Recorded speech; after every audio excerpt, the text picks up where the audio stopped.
guys, welcome back to the Absolute Kitchen and Granite YouTube channel.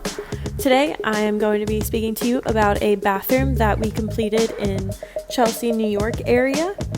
So as you can see, we used vertical subway tiles on the walls in the shower and the rest of the bathroom.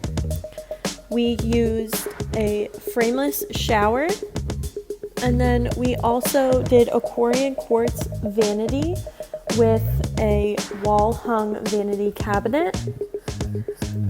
We wanted to keep a rustic, old-fashioned style, just like the rest of this apartment.